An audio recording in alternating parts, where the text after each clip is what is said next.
Boom. All right, guys, what's up, man? We're back in the lab, and I'm excited, man. We have our friend Eddie Martinez here representing Mattawa School District, up-and-coming young teacher that has a lot of love for what he's doing. But, Eddie, thanks for being here. My pleasure. Give us the scoop. Give us the rundown on your life, where you've been, and what you're doing now.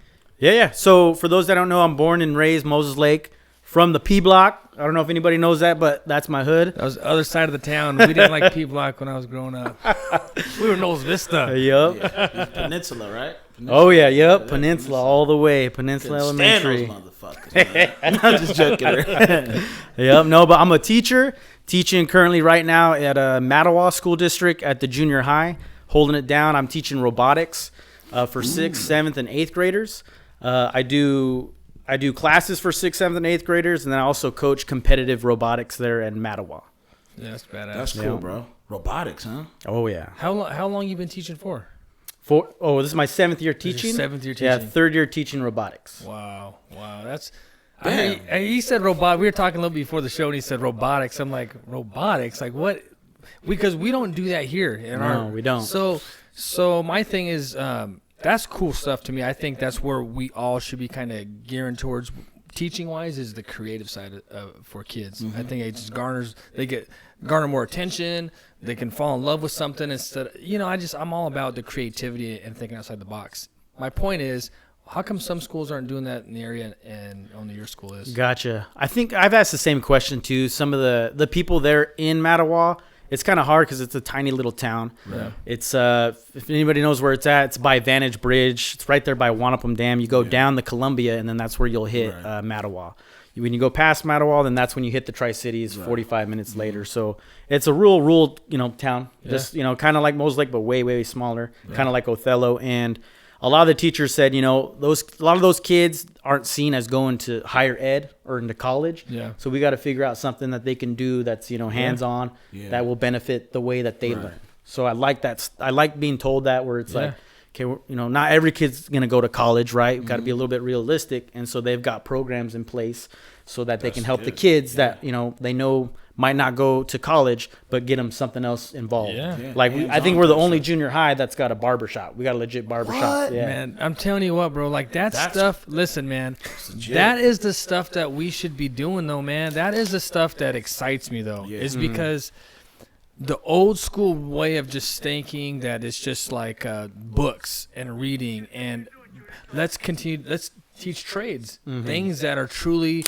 applicable to our lives after school. Right. That a kid can finish out of high school and have a trade or go right into almost where I can cut hair, and it's an entrepreneur, it's a business. You can create something where you can actually hire people at some point. Like those things are massive, dude. Why the hell aren't we doing those here, Dude, man? that's I don't know, legit, man. Dude. So it's like, where did this come? It had to come from the top down, but is it just how did that get put in place? Yeah. So the Jefe, Andy Harlow, he was the principal there. He's the assistant, or he's the interim superintendent. So it's been it's real bad turnover there because you got cats that, that's not their vibe. I don't know if they don't want to help kids there just because it's all Hispanic kids. Yeah. But it's just like a stepping stone where people come in, get their experience, and then they bounce to a district or a school that they want. Yeah. And Okay. so I can see that. Yeah. Yeah. And so the principal that's there, Andy Harlow, he taught there, so he's got the 5 years of experience of being there, knowing the kids, and is like finally gets a position to be principal, and is like, man, we got to do these moves to help the kids. It's all for the kids. That's legit. And bro. so that's what I liked when I got to experience that first year, where I'm like, well, we got a barbershop, Right. And so the way they tailored it is like, think of a triangle where you got the bottom pyramid of the kids that they're going to do what you tell them to do in class. You got to read this assignment, you got to do this worksheet, and they're going to do it. And then you got the middle, and then you got the top tier. And so what they try to do for like the high mid, and the top tier for those kids is to build connections there at the school. So with these programs like the barber shop, and then you also got like a sandwich shop or a coffee shop, they teach them these kind of trade type of things, these things that teach you soft skills, how to talk to people. And so by giving them these jobs, right, the kids find value and importance of, I got to go to school because I got to work at the sandwich shop. Yeah. Or I got to make the coffee because the way we make the sandwiches and the coffee, they deliver to every building at the district. All the thing that's nice about smaller districts is all the buildings are close, like walking distance. Yeah. So they'll have those kids earn those responsibilities to go and deliver, right? Collect the money, count money, all those soft skill things that you should know, right? Good God, At a young age, you know. Yeah. And so there's only so many jobs in Mattawa other than field work. Right. And so, you know, the people there are like, nah, you're not doing that field work stuff. We're going to figure out something that, you know, you can benefit from. Yeah. And so that's when seeing all that my first year, I was like, man, this is where it's popping. Like when my kid gets older, I want my kid to come to this junior high. Right. Wow. Because of the stuff that they're focusing on. Well, and I think where our district is so overcrowded, we got lots of kids, and I think programs like that are just as they're needed just as much, because we lose a lot of kids fall through the cracks here because there's so many. And I think you do things like that, I think is just going to allow kids to find other interests that they're passionate about, and this is going to keep them in the loop, man. You know, instead of just falling all the way through the cracks and doing whatever. Yeah. You know, so. Dude, I'm trying to tell you, that's probably the best fucking news I heard this year, bro. When it comes to that's good. bad. That's badass. Puts a smile man. on my face. That's badass, bro. like Especially it. I coming like from it. a community where there's not a lot of money, you know. And so when there's not a lot of money, you got to come up with the right resources, and that can be put anywhere. You could start a school right now, and where we're at, and it would just flourish here in Moses Lake. Yeah. Something like that, you know. So like, I mean, where you're at right now, do you see yourself moving up to that principal level? Or Yeah, so I got my admin degree, so I got my master's. I got it through Grand Canyon University. I graduated from Eastern Washington University, go Eags. But I had my intention was, as soon as I get maxed or capped out on the pay scale for teaching, that's another avenue that I can get to. And eventually I do, but I've always kind of been old school, where it was like I learned from my brother, where, you know, you work with the people, you be in the trenches with them. Yeah. And don't be that young guy that tells people what to do. Like, you know what it's like. And so that when you're jefe or your boss one day, you know what it's like. So you can sympathize and empathize with other teachers and students. It's important. And so that's kind of my avenue, because a lot of people are like, oh, you got your master's, be it principal. And I'm like, nah, where I grew up, that's not how you do it. Right. You want to be the people's champ. You Yeah. don't want to just, you know, Yeah. be the top of the Well, you pyramid. get the stuff like respect. that. You get the respect, man. Like, a lot of people can manage, but very few can lead, right? Oh, You're- yeah. You're putting Very yourself, I true. think, in a position where you're going to lead people, and people are going to want to follow your lead, you know? And I think that's important, man. I think so many people want everything now and so fast, you know, Yeah. and they don't want to take the proper Well, steps. that's the way. you know? Sometimes I guess sometimes you gotta follow to be the leader. Sometimes you can't just go to the top, because you haven't basically went through the trials and tribulations of the failures to get there. You know. Yeah. So yeah, man, that's legit, bro. I mean, that's good shit. A lot of people you do know? not have that mindset, though, bro. They don't. Oh, I know. Ant, hey, Ant, before we get into these other conversations, 'cause it's gonna get deep, man. I'm already excited. What do we got over there, Ant? What are we drinking Oh, we tonight, man? got Hey, Stella Rose again. what do we got over there, We got man? tropical mango. My girl Daphne hooked it up. You know, Daphne Martinez. She's a little sister, if you guys don't know who she is. But this is another Stella Rose right here. It's good stuff. Yeah, we're gonna crack it open. Thank you.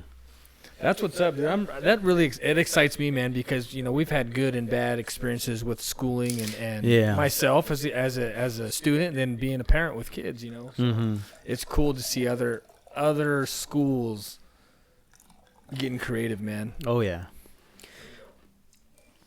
Yeah. That's good. Easy, man. Oh, it's cracking right here. Yeah, that's the good stuff right there. Sure this ain't Capri Sun? Right? Jeez, bro. Yeah. Ooh, that's good stuff. What is the flavor on that one? Peach? That's mango. Mango. Tropical mango. Tropical mango. That's what's up. Oh, yeah. Look at my man right here. See? I just need a little bit because I got some whiskey over here. So Eddie, bro. So what inspired you, man? Like to become a teacher? Has that always been a goal since you were a kid, or just as you got older? You know, what's in? Yeah, I would say it would be my sophomore year of high school, where I had a great teacher named John Wrigley. I think that's his first name. If not, my bad if you're watching Riggs? this. Did you say- Mr. Wrigley, though. Mr. Wrigley, okay. He was the cat that coached tennis, and like the reason why I like plugged in so well with him was just like he always had interests that matched the kids. Right. And so like I'd be bumping Wu-Tang and he'd be like, hey, is that the RZA? And I'd be like, what the heck? This white guy, you know, like, what do you know about, you know, Wu-Tang Clan? And he'd just name off all this stuff. I'm like, holy, okay. Yeah. And just like, you know, randomly in class, like we'd be talking about Family Guy. That's when Family Guy first came out and was really big. And so he'd be like, somebody would crack a joke and he'd be like, giggity, giggity. I'm like, what the, this guy just like, you just said that right now? Like not a lot of people knew, you know? Yeah. It was like an inside joke. And I was like, okay. And just like opening up, just building that relationship, right? And he knew that I liked Kanye West. And so he would tell me like, hey, you know, I heard this Kanye track. It's pretty dope. It's fly. I was like, oh, yeah, you know about Kanye, you know? And there have been times where he'd be like, hey, you bootleg me a copy of that new album? I'm like, oh, heck yeah, I'll get you that album. Cool. You know what I'm saying? Yeah. And so just that, you know, at first, you know, when you meet teachers, it's really tough for kids. They don't really want to open up to an adult, you know?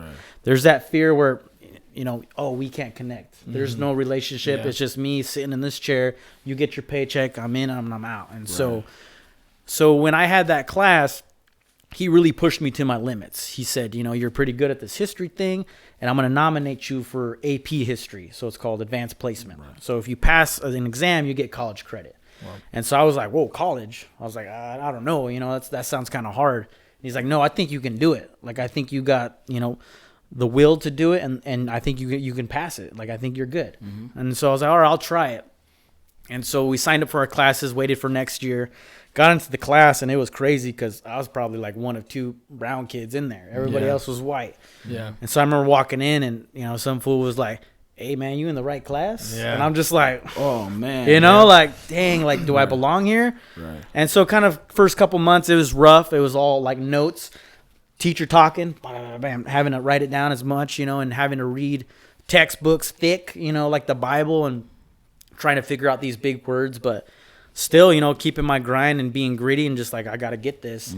And eventually just learning like, okay, I can manage. I'm not sinking no more, I'm floating. And then from floating, I can swim. There you go. And so that's kind of that goal is I can do this. And so the whole year you prep, you learn from like 1609 till modern contemporary history. So you have to learn everything because on this exam, anything they could throw at you will be on there. It'll be from those time periods. And so I remember studying and reading the books and, you know, thinking like, man, I want to pass. Like if I pass, like it'll be pretty dope. I earned a college credit. Like that's crazy. Like no one in my family's gotten even college. So I took the test. So you're the first one in the family to go to college? Yeah, I was the first one to go to a 4-year university. That's cool, man. I took the test, waited for the results, which was cool because when you're waiting for the results, you get to just kick it in class. You just watch movies. So I was like, oh, that's good. I put in all this effort, and now we're, you know, kind of kicking it. And then I got my test in the mail, and it was like, you got a 3. So the way they grade is 1, 2, 3, and 4. 4 is like phenomenal. 3 is like, you did good. Wow. So I got a 3. So I was like, heck yeah. Like, I got credit. And so right when I saw that 3 in the mail, I was like, I want to do this. This is what I want to do. Just my mind just flipped the switch. It's like, I'm doing this. Like, I'm going to be a teacher. I'm going to teach history. And that's literally how I said it. Was literally just like that. I was like, that's what I'm going to do. And so when we're scheduling our classes, that's when they start talking, you know, in your senior year, like, oh, what are you going to do when you grow up, or what do you want to be? And I would tell cats, I will be a teacher. I will teach history, and I will come back to the school and teach history. And they're just like, what the? All right? Like, how do you know? And I'm like, I just know.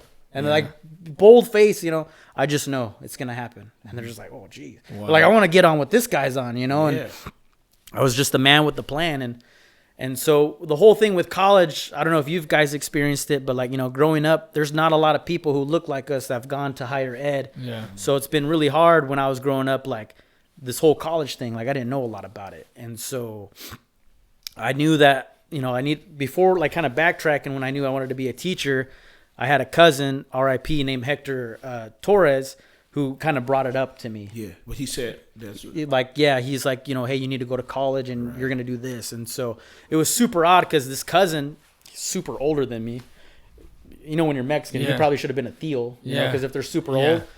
And like, I hardly would ever see him.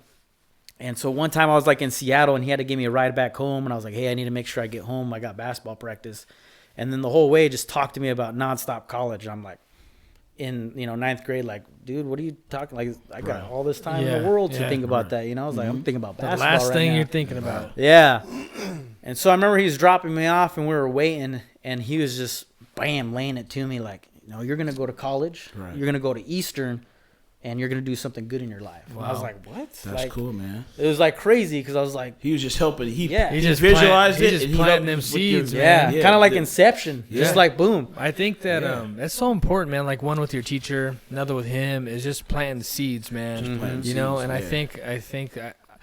I think a lot of kids might lack that from teachers at times, you know. And I know teachers have it tough, but I think words are powerful, man. And if you just give kids a belief in something, Right. like just open a door a little bit, man. Give them a little bit of a glimpse of what could be there, man. It could be all the difference. Yeah. Yeah. And just when I applied, it was funny because even my counselor and some friends were like, which schools did you apply for? I was like, I'm going to Eastern. Like, not Big Bend, not W. No, I'm going to Eastern. Yeah. And my counselor's like, you can't just apply for one school. That, like, you know how risky that is? Right. What if you don't get in? I said, no, I'm getting in. Yeah. Yeah, And she was just like, okay, like, was like, you we'll already see. seen it. Yeah. Yeah. And it was just like, you know, when I put in my admission in, I did my little essay and they sent it to the mail, like if you got accepted or not. Cracked it open, I knew, just confident. Accepted. I was like, I knew. There you go, I was man. like, yeah. I was like, everything's lining up. The Yeah. stars are lining up. You know, Yeah. everything's going. Now I Right. just got to finish it through. Right. So the whole time at college, it was hard at times, but I knew that if this got lined up for me that way, it was for a reason. I was meant to do that. Yeah. I And like so that. that man. was just like the drive of That's like, what's I up. got to grind. Yeah. Grind as much as I can, get those good grades. And there's a couple times where I made the dean's list and What? Yeah. These lists, my man. Yeah, that's But- what's up, dude. crazy story was, man, I remember twice my mom sweated me because she's like, someone said like at work, she's like, my amiga told me that you were in the newspaper. What'd you do wrong? I was like, what? It's like, what are you talking about? I ain't got no DUI or like, what do you think I'm doing? And I went and found the newspaper and I was like, said Eastern Dean's List. And then my name popped up. I was like, my mom just straight, you know, dogging on me. I was like, Yeah. Mom, look, I made the Dean's List. She didn't know what that was, though. Like, that's how old school she Yeah, was. She's yeah. like an immigrant lady, and she's like, she don't know. And I was like, Mom, I got good grades, so they put me on there. I was like, how many kids do you see on there? Oh, not a lot. I was Yeah. like, yeah. That means I'm doing what I need to do. Yeah, I'm doing what I and need to then do. some. Yep. Yeah, that's what's up, man. That's a Yeah. good story, dude. That's Thank you. hey, that's a good story, right? That's legit. So you like history though? You like your history guy? Yeah, I liked history just because when we did the AP class, it's so funny because like when I taught history at the high school, I had to teach kind of like the washed down version because like in the AP book they have way more stuff like dirt, some messed up dirt that's happened, but it's good because you need to learn about that so it Yes. doesn't repeat again. Yes. So That's exactly. so when I taught regular history, there was this one section where it talked about like the Filipino-American War, and there was like a genocide. So genocide is basically wipe out an ethnic group, and so I was like, man, that's not right. They only have 2 paragraphs on Yeah. this, so I was like, this ain't right. And so I tricked my kids. We did like this dope lesson to where, I said, hey, I want you to compare and contrast these books, the AP Yeah. book and the art book that they tell me to teach you. And then they kind of like went through and analyzed, and they're like, whoa, this AP book's got way more. Whoa, we did that? Like, you know, we killed all these people. And there would be primary sources, which is like sources that came from that time period where Vatos like would, you know, quote themselves like, oh, these people are savages. We need to kill them all. And they Yeah. kill women and children. Yeah. And people are like, the kids are like, whoa, we're America and we did that? Yeah. I was like, yeah.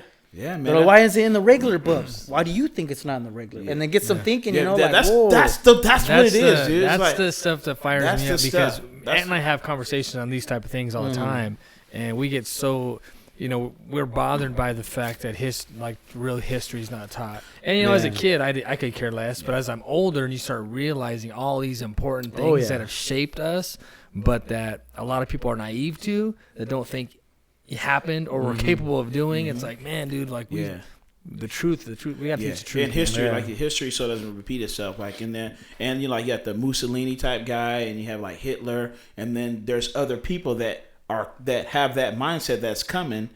If people don't know the history, it will repeat itself. So people got to be like, this guy is just like those guys. Yeah. And the mindset is like, it's crazy how history will repeat itself. Yeah. That's why. But that's I like that, bro. Hell yeah. I like that, man. And so just going back to your teacher, have you seen him? Like, do you ever come across the? Oh, heck yeah. I see Indeed. former students, and it's cool. You know, there's times where you get that real challenging kid, right? And you're like, man, I don't know if I got through them, you know, got through to them or not, you know?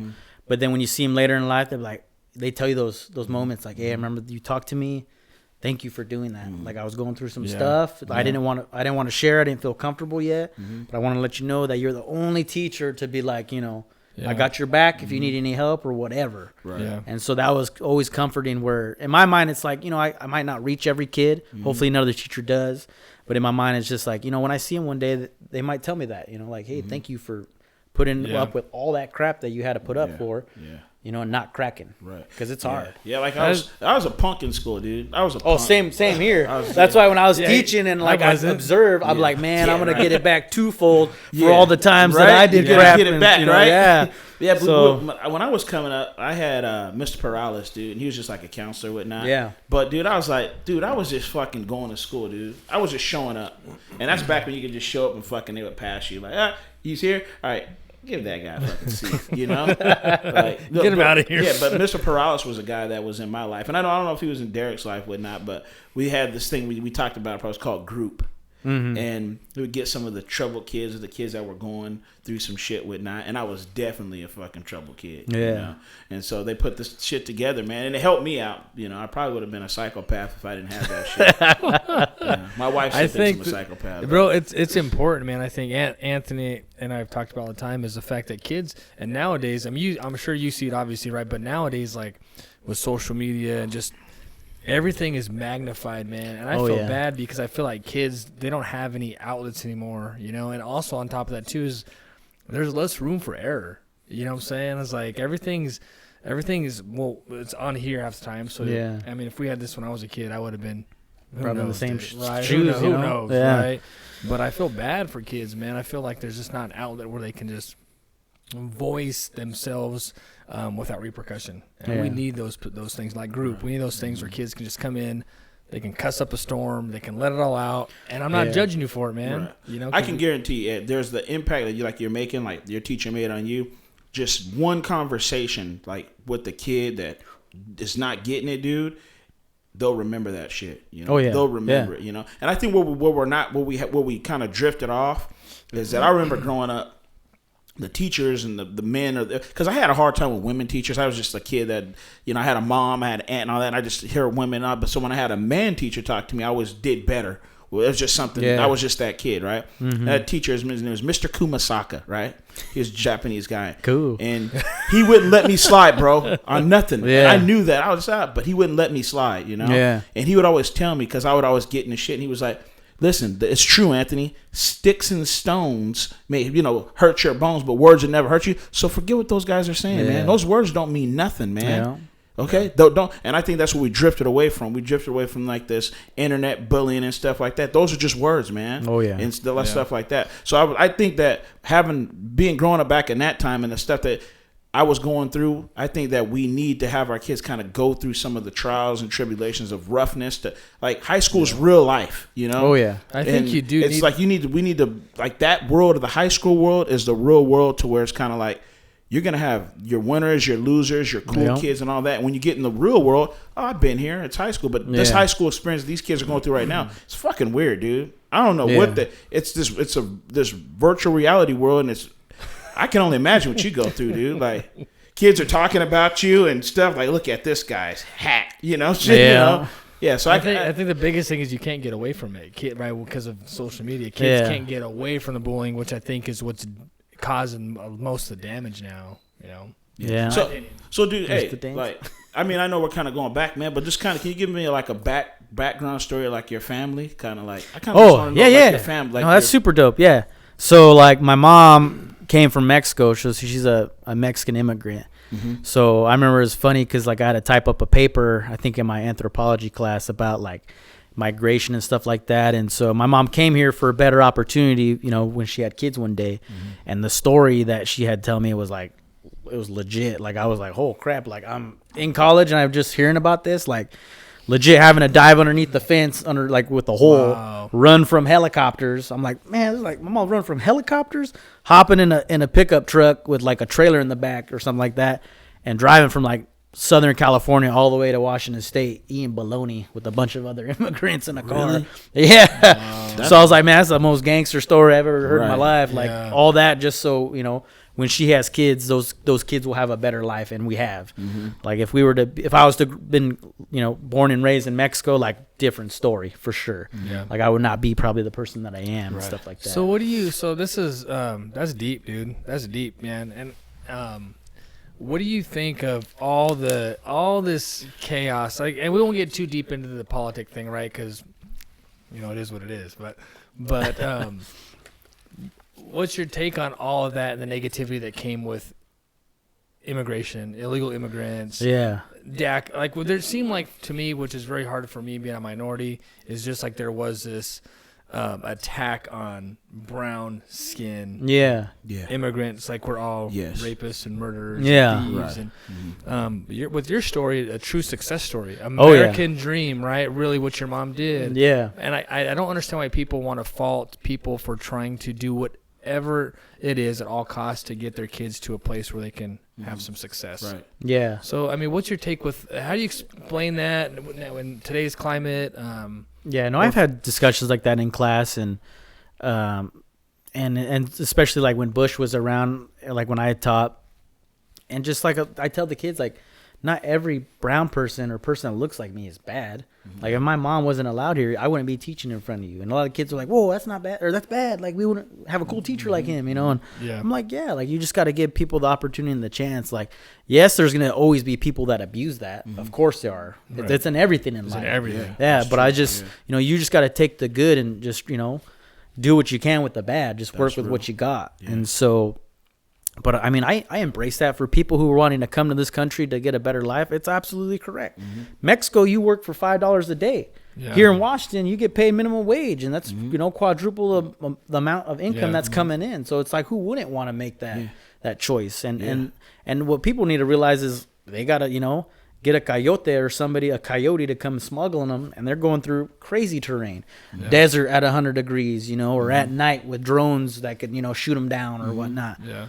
And it's just like the people that are willing to risk that multiple times, that should be meaning like, okay, these people want a better life to give to their kids, which you can here in this country. Literally, it's, the American dream. Right. And I think any human being that wanted to, have their future, their family would not be a better path, would not. You would do it. I'd do it in a heartbeat. If they say Canada, if it was going, I was like, Canada, listen here, these guys are paying 10 times what you're making right now, bro. I'm gone, bro. I'm going over there. That's the way it is, man. Well, and it's always funny to me because I just don't comprehend people that are like, I get it. Do it the right way. I think we need immigration reform. We've talked about that here before. People need to come here, hopefully, the right way. But we know that's not true with our current system, the way it's set up, right?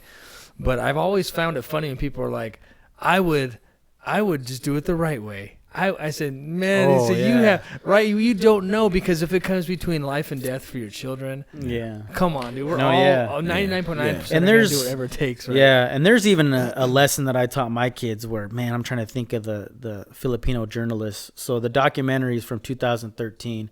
It's called Undocumented, and it's this Filipino kid who gets smuggled in to the States, and he doesn't know he's illegal or undocumented. Yeah. And so he grows up, and as he gets older, he's well, I can't go to school because I don't got papers. Oh man. And so he's just kind of surviving as best he can, but he becomes a famous journalist, and it gets to the point where I think it's like Mitt Romney's running against Obama. I think it's that election year. And he's going to all these Republican campaigns saying, like, I'm an undocumented person. And a lot of the hardcore Republicans are like you said, you need to do it the right way. Get your papers. Yeah. But he's there explaining this documentary like, it's not as easy as you think. Yeah. There's red tape, political red tape involved that I can't just go into a government, alien place and get papers to become legal citizen. Like I think he said it's a 20-year waiting period to see if he checks out. He has to get flown back to a country that he is not his home because he wasn't born there. Yeah. And so it's like, and people were kind of upset because they're like, well, talk to your local senator, we'll talk to our own local, senator, our House of Rep, to push your stuff forward. Yeah. And he's trying to explain, but it shouldn't just be because of my special case that it gets pushed forward quickly. Yeah, like it should be for everybody where if they're not doing it willingly or they're smuggled without their knowing, like it's hard. That's all these complexities that get involved with that. And when I showed the kids that, they're just like, holy crap, like it's such a bigger, thing than we realized than just like building a wall. And I remember I tried getting this gal from Quincy when I first taught there, who they call them dreamers, right? People who are undocumented, and she actually came out here to Big Bend to work on her nursing degree, and she did get her nursing degree. So Washington's luckily a state that acknowledges dreamers, that has special scholarships and funds for dreamers to say, if this is what you're wanting to do, then we'll support your route. Yeah. And so eventually, I mean, if you live here so long, it you know, just depends on the state. You do get citizenship. That's kind of the way my mom did it. Yeah. And so, but it's just, you know, with every different state, with every different rules, right? And there's not one federal rule to tell everybody what to do. Right. It makes it a little bit harder issue than, you know. Right. I mean, you being a baby, you know, being, 6 months old, a Oh, year old, and you're just like, I'm American, man. I'm American. It's like, and then some of these people don't understand. It's like, I just don't get it. You know, that's a tough one. Yeah. Well, you know, I think one of the things they say is like, it's more beneficial for politicians to not solve a lot of these problems, right? Because you can run on these problems every time you come up. So they never really solve them 100%. Is because my next time I go around, I can run on solving this problem, and then it just so it never gets fixed. You know? That's what sucks. And I don't even know if I should bring this up, but it's this guy I work with, cool dude, right? His last name is Rojas, right? Well, he told me the story about like how his brother, his dad's the oldest of 6 or something like 12, and I guess they worked in the fields all of them worked in the fields, and I guess that it got to a point to where they had an opportunity to go, but I guess they would only take like 6 kids, right?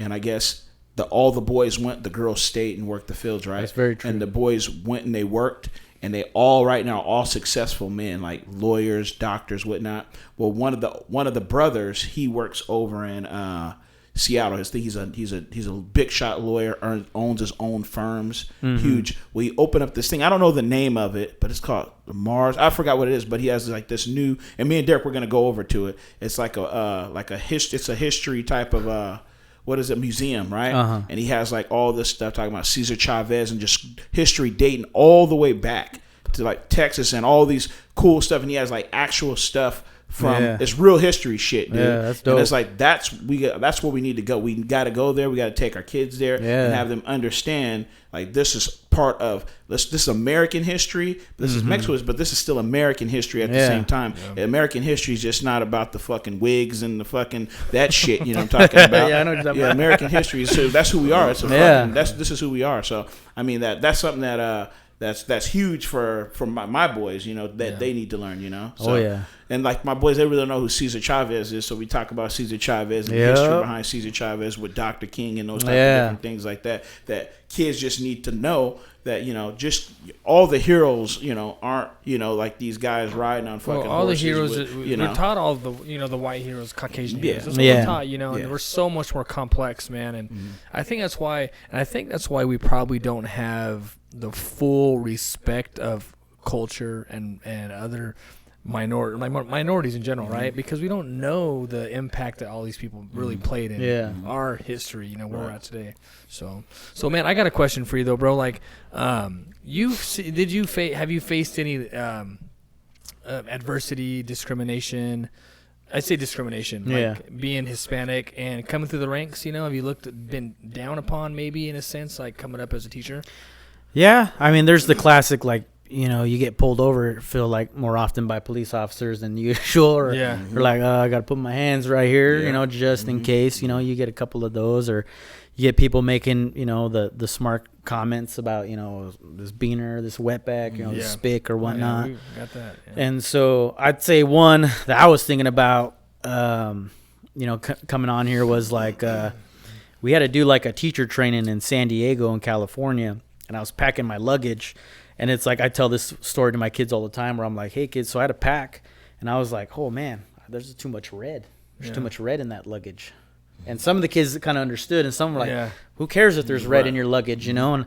And I was like, no, you don't understand. I'm going to go to California and Sandy. I ain't never been there. I don't know whose hood I'm going into. Like, I really don't know where I'm going. I hope it's safe, but I don't know. Right. So I was like, you know, I like a lot of Jordan stuff, and it's all red. And so it's like, man, growing up, I'd always get flack for that. People are like, what you banging? I don't bang nothing. If Jordan wore pink, I'd wear pink. Like, it's simple as that. And so I was like, okay, I'll take some stuff off. And I think I left one outfit that was like light baby blue.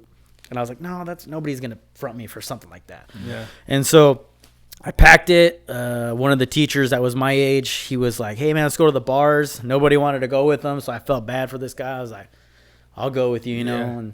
And so he's having a blast, and I'm like, hey, it's late, you know. I'm trying to – we got training tomorrow. Let's go. He's like, oh, you go. I'm going to stay here longer till, like, closing time. I was like, bro, that's – well, all right. But I'm like, you know we walked here, right? Like, in the daylight. It's night. And he's like, oh, you'll be fine. And in my mind, I'm like, I don't know where I'm at, you know. This guy has no common decency to be like, oh, you're right, you know. Yeah. To know that where I'm at, I'll go with you. And I'm like – so I walk, and it's like, I think I'm mapping, it's like a 10-minute walk or 15-minute walk. And I'm like, all right, just keep my head to the ground, you know, and walking. I feel like the Warriors and shit, you know. I'm like, woo, you know, waiting for someone to pop out. And I'm like, man, he's clinking the balls with his fingers. And I'm just like, oh, great movie. Oh, yeah. And so I walk, and then, like, they got, like, this rail, some kind of monorail or something that's on the ground. And I'm like, cool, nobody's around here trying to get a ride. And then I seen some big old guy. I think he's like African American, but I see some guy, and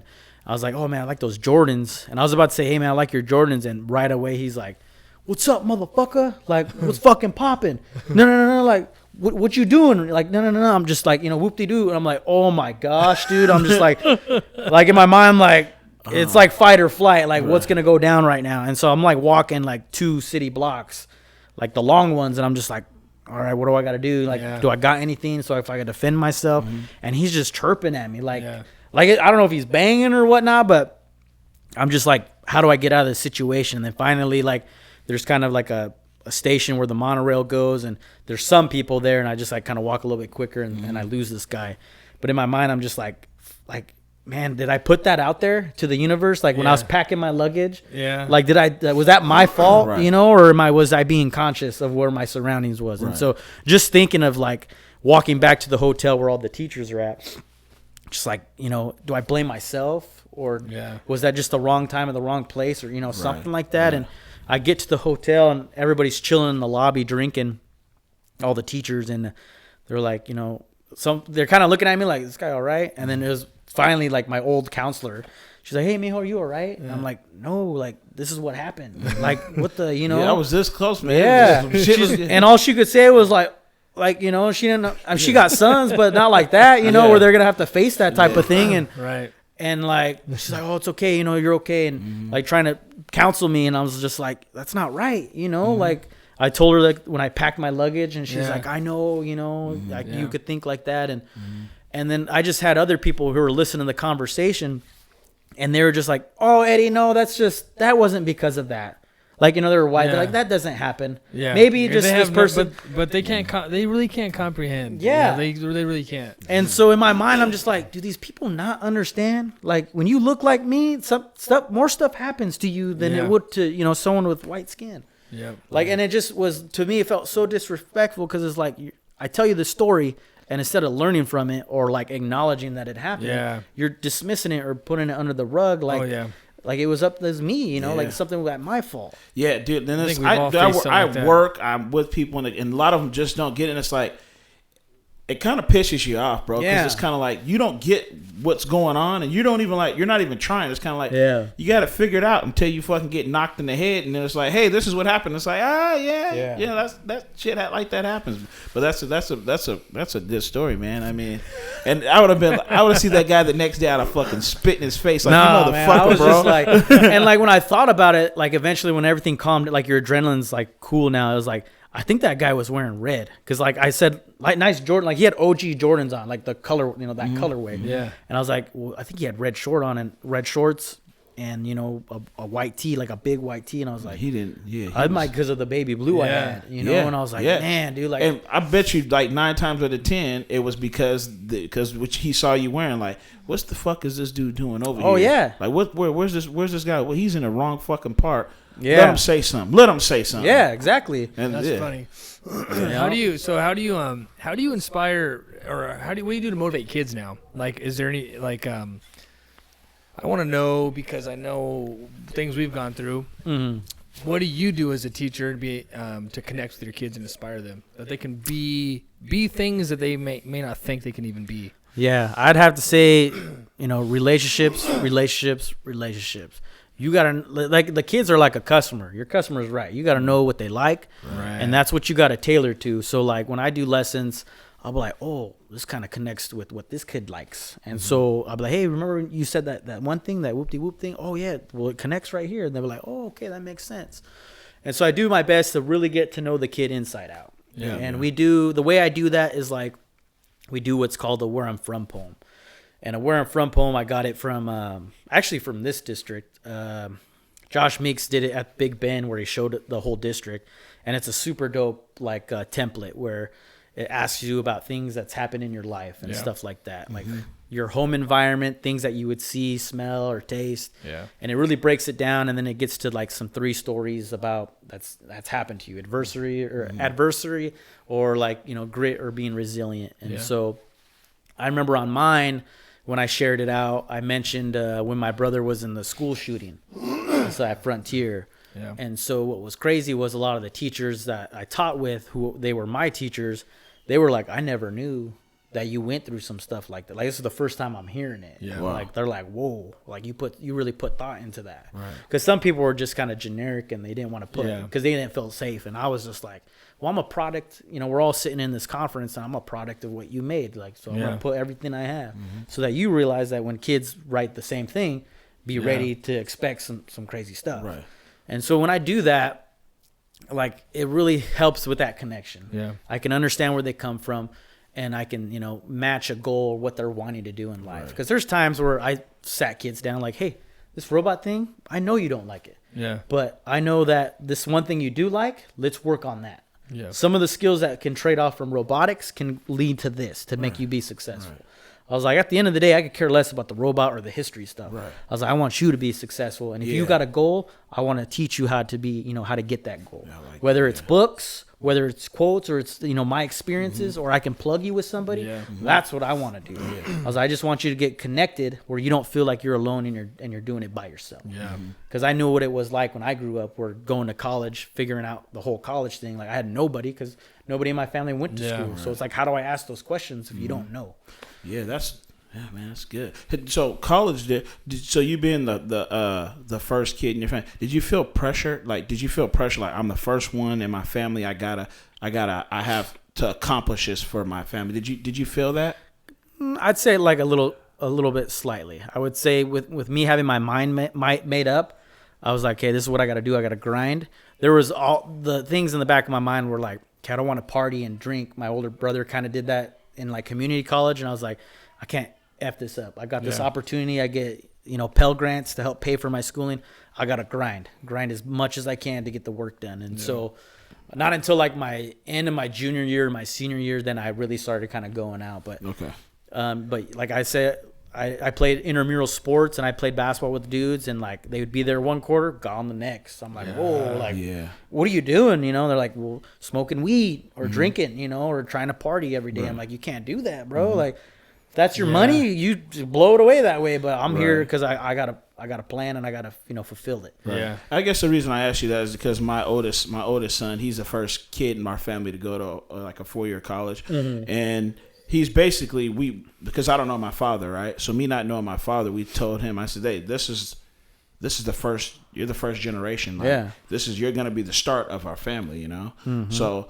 I felt like I thought it was putting a lot of pressure on him to do that, and I didn't realize until he's pretty much done right now. Yeah. You know? But as we're going along, he does sports, but at the same time he's doing this, and I think it would have been a lot easier if he would have just did that, you know. Yeah. But it was one of those things. The reason why I asked is because he's the first, and I think there was a lot of pressure on him to feel like, hey, you need to get this shit done, you know. And so he's showing example to the family, you know, to not just his brothers, but it would be so his nephews or nieces if there's any. Like, hey, this is what it is. Your brother, your uncle, kind of started the path to the college. It takes one, right? It just takes one, just to break those cycles and curses and those things that we just. That hold us all back, man. And like you talked about how your uncle was like, hey, man, you got to go to college. I'm going to go to Eastern and all that. I remember like me growing up, it was like fucking like Bill Cosby. I don't know if you heard it. It was like Bill Cosby was like the guy that was like, he fucked my life up, dude, when he did that, you know? When I Yeah. found out about it, man, like, Yeah. so, but that's the thing is that he was a guy that was in my life to where it was like, hey, college is where it's at. College is where it's Yeah. at. You know, it had the Negro College Fund and all this stuff. His TV show was doing that, and he was fucking girls in there knocked out. fucking dude. Yeah, but yeah, those were things to where it's kind of like, that's why it was really. So do you expect your kids to go to college? You know, I kind of wherever the cards lay and what their interests are, you know, it's kind of up to them. I want to expose them to as much as I can, just so they get the feeling. I would like some college, but I'm kind of heavy on the entrepreneurship where because what a lot of kids don't realize is like they do like these AVID classes and stuff. AVID's like the advanced via individual determination deal where, you're going to go to college. And what a lot of people forget is like the teachers say, you're going to university right out the bat. And I'm like, well, in my mind, I'm like, who's paying for that? Yeah. That's a lot of debt for the kid. And some books that I've read, like Dave Ramsey, I don't know if you ever heard of Dave Ramsey, he's like this financial guru talking about how, you know, financially that's not cool for teachers to say, go straight to college. Like, you should help pay for it or help save a fund, you know, to get that paid for, or just go to community college and transfer. Like a lot of people don't realize that, and they think it's a taboo or it's embarrassing. Like, I got to go to the University of Big Bend. I'm like, I wish I did that, because then I would be less in debt and stuff like that. But a lot of the teachers don't tell the kids like, you know, you're gonna be in $60,000 in debt, or you know, whatever they plan on doing, in debt. Like they got scholarships and stuff like that, but. They just need to be able to promote that, like, hey, if you go this route, if you don't got scholarships, be ready to pay all this till you're 50 or 60. Right. Yeah, that's the thing, you know, and we've talked about that a lot on here, and I'm big on the entrepreneurship as well, you know, and I'm more big on just finding something you're passionate about and doing it, like whatever it is, man. Education is important to me. Like if you don't have a plan, I think you need to just kind of keep going, even if you're doing it part-time. Just go to school and as you're figuring stuff out. Yeah. But you're right, dude. I think it's so weird that we put it. It's just not smart to have an 18-year-old kid send them off somewhere knowing that they're going to have $60,000 to $100,000+ to start their life off with that amount of debt. Yeah. It makes no financially that's like one of the dumbest things we can do. However, if you're going into a career where it's needed, obviously you got to go do it. But all those conversations should be had. Oh yeah, definitely. And I think that you can make a lot of money without the extended education as well. Yeah. You just have to have a plan, right? Yeah. Yeah. And I mean, so this is the book, Rich Dad, Poor Dad, right? That's a good book too. Like basically read the book one night and I was like, this is a good book. And I wanted to share it with my kids, you know? So I shared it with my oldest son, but I told him, I was like, listen here, dude. I said, this is a good book. I says, but you got to have both. You got to have the rich dad and you got to have the poor dad, because the rich dad, you may not be able to get in all the circles you need to become that rich dad and have that ladder. Mm-hmm. So you got to have this to get you here, you know? So we had that conversation. Well, my middle son listened to it and I'm like, oh, fuck, he listened to it. He's going to want to fucking drop out of school, because that's just the mindset that he wants, you know, just like, hey, Dad, this book is legit. Fuck that school, said I'm an entrepreneur. Which I understand. Those are the type of deals that you need. But sometimes you need the mentors and people to basically get in the right circles to basically get you in there. Yeah. But then sometimes you need some people to have the education in your circle to get you to the next, to get you to that, to get you there. So yeah, that's one of those things as to where it's kind of like, I think for my family, I think I need the whole both of them, the rich dad mindset and the poor dad mindset, you know. So yeah, but you didn't tell me about. You told me about your mom, and that was a cool story. But like, what about your dad? Like this? Oh, I ain't got no dad. You ain't got no dad? No, man. Okay, so I can count maybe on two hands how many times I saw my pops. Okay, so that's plays a bigger part, like in your life, because me not having a dad, as your parenting is a little bit more different not having a dad than do you? Yeah, that's a good question. Yeah, and I've always I've heard you bring stuff up like that too with like on the podcast, and it's like so weird because sometimes like I could be so into being a parent or think like I'm a good dad, and then there's still times remnants of like, man, well, I never had a dad, so how do I know I'm doing it right? But it's like I got to tell myself I can't trick myself. Right. Like, just being there for my kids already, I'm already a better dad, and so it's like I can't think that I'm this guy when I know I'm not. stuff like that. But there are times like, am I doing it right or am I parenting right? Like my mom was never there. She had to work all the time. So it was really like my brother Romero that he is like my dad. And so, getting the parenting like what he did for me. And so it's just, sometimes I do reflect like, oh, am I doing it the right way or I'm doing it right? But I've heard you guys mention like there's no book or manual to this stuff. You just got to learn on your own. Yeah. So I try not to put myself down of like, I'm not doing it right. As long as at the end of the day, I know I'm putting it in for my kids, for my family, holding it down, doing the best things I can do for them.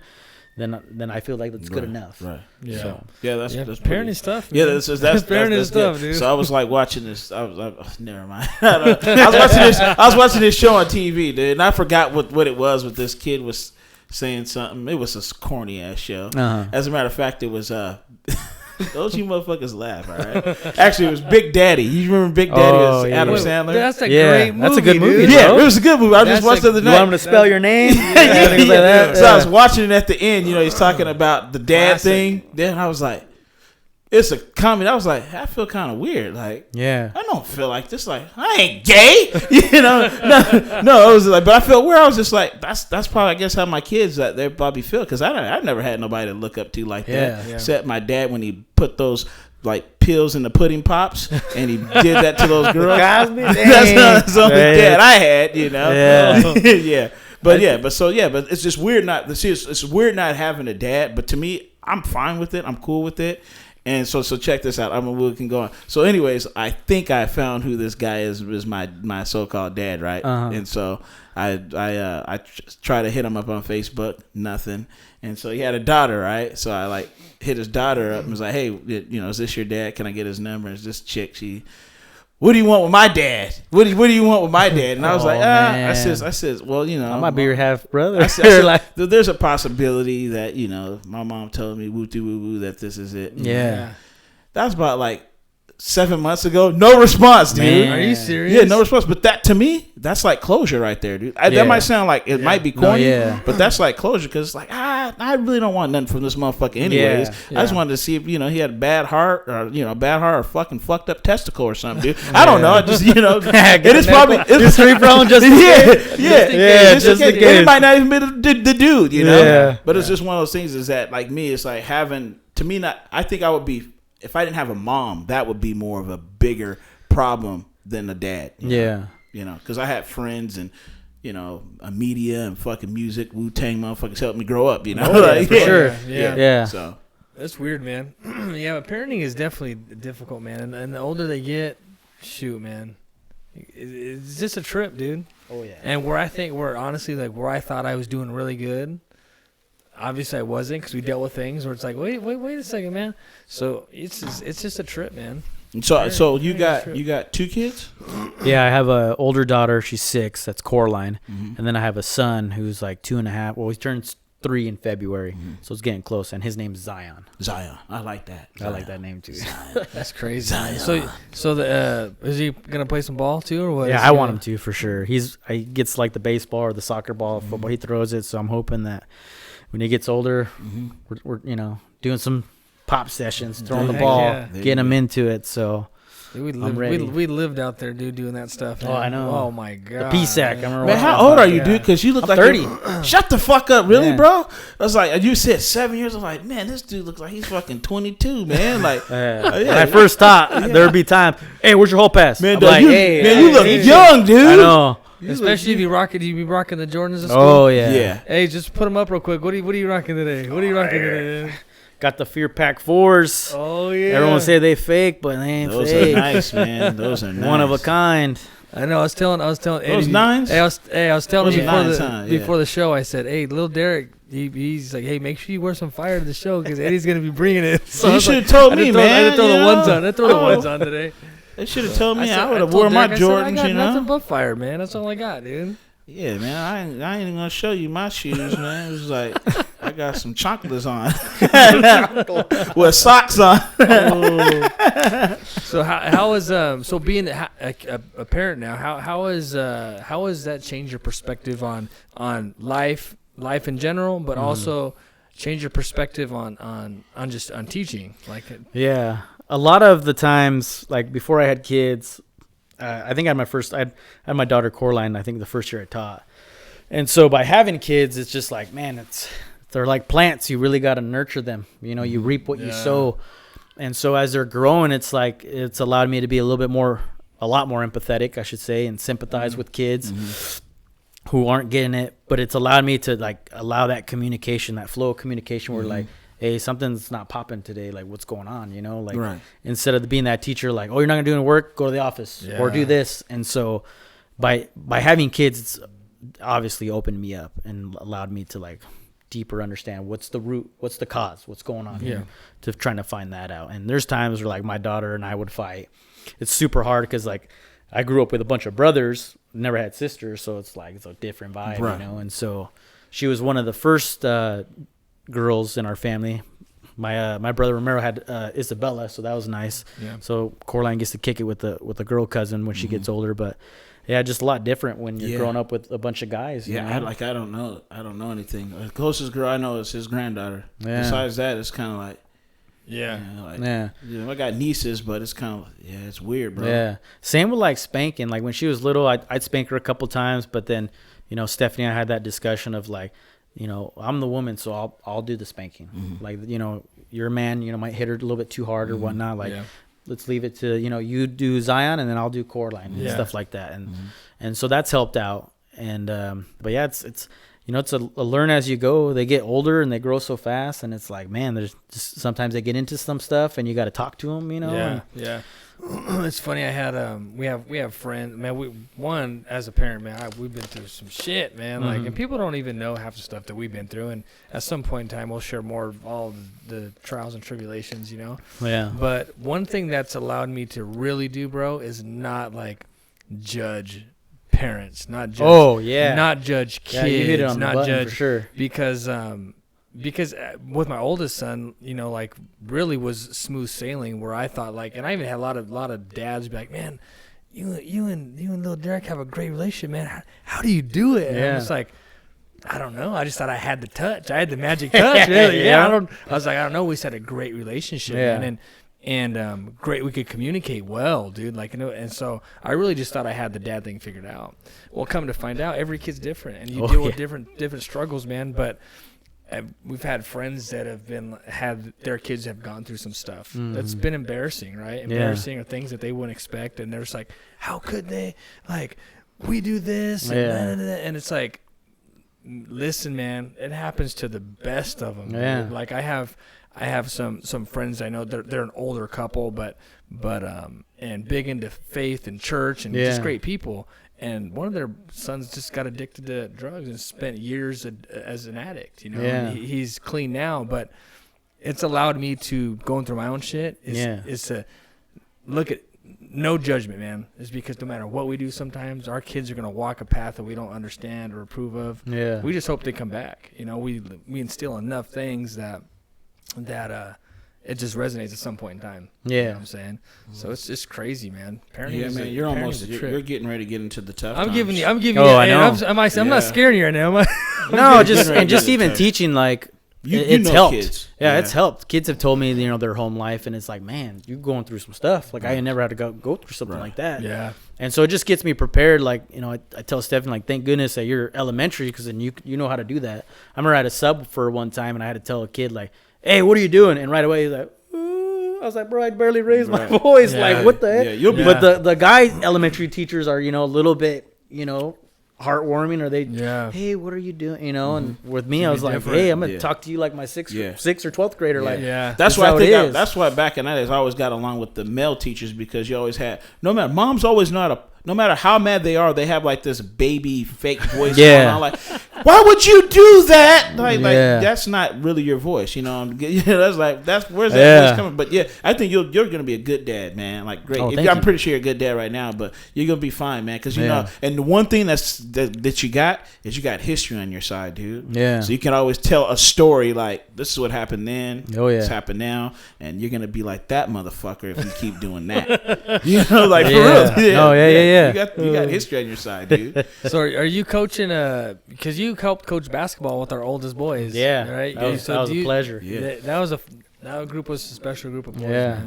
Man. Are you still coaching basketball at all, or doing any of that stuff? With the robotics thing, it's literally like year long. So, I mean, there's been times where a lot of my kids said, coach at Wahluke. And I'm like, man, if I do that, I ain't going to have no family. Like, Yeah. it's as simple as that. Like, the season's so long for robotics. And so even like there's been chances where we've almost gone to the national tournament, and it's like we got to take a week out in Louisville, Kentucky to compete. Wow. And so it's like it's really long. I didn't know it was that big until like my first year teaching and doing the class. I was like, this is like legit. Like there's like all these tech people come out to watch. Like they're it's like the future. It's Yeah. like Oh, yeah. You get like the future, MIT the future, and all bro. these you get like these big schools that come out and Well, yeah, like when I don't know if you got time for this Tell it, story. bro. Yeah, Tell it, yeah, man. we got time. So We like got time. last year, right before the whole COVID thing, so we went to Seattle. The guy in my department's like, hey man, we need to get to a Seattle tournament because that's where the comp's at, the competition's at. And so I'm like, heck yeah, I'm down. And so we went, and like a bunch of like Indian kids, Asian kids, like we're the only brown kids really there. Some kids are like, hey, you Indian? Like, no, homie, we're Mexican. Are you guys in? Is there natives over there though, or is it all? Yo, Hispanic? there's Native So- Americans there too. Right, with your school. Yeah. Natives and Hispanic, pretty much. Yeah. Okay, started. And so like we were there, and a lot of the kids are timid because they're like, man, well these kids, their dads are engineers. They work at Boeing. They work at Microsoft. They work, at Google, Amazon, and like they're like legit engineers, either computer programming or they legit work on the robots that do the automation for these big companies. Wow. And so like the kids are like, I don't know, our robot doesn't look that good. I'm like, no, f that noise. I've Bad never, news bears, I've baby. never Bad thought news like bears. that. Yeah. You're defeated. I'm Yeah. like, and I had to tell them be like Mike Tyson, be ready to fight. Like we're in here to win. We didn't show up all this way to lose. Yeah. And so one of the girls, we had a girl team, which is nice because it's really hard to get girls in like STEM, Yeah. in science, technology, engineering, mathematics. So with robotics, it was cool to have like an all girl team. And so I'm there coaching, and it's really hands off. Like as soon as we approach, they hand over their engineering notebook that documents what they did to the robot. It's like a real engineering thing, like what engineers do. And so they got to document pictures and graphs and data, and then they hand in their notebooks, and then they begin to like practice on the fields and stuff like that. And so a lot of the kids are like, our robot looks kind of the same as this one. Right. Maybe it'll do good, maybe it won't. And all I told them, like, you just got to handle you. You just got to do you. Yeah. And one of the 8th grade girls, her name was Leslie De La Cruz. She's like, Mister, I don't think I can do this. And I was like, listen, like, you're Yeah. going to win. Yeah. I was like, I bet you'll take this tournament. She's like this guy telling Yeah. me lies and Yeah. stuff like that, Like, really, But I man? looked her dead serious. I was like, no, you're going to win. Like, I have a feeling. Yeah. She's like, all right.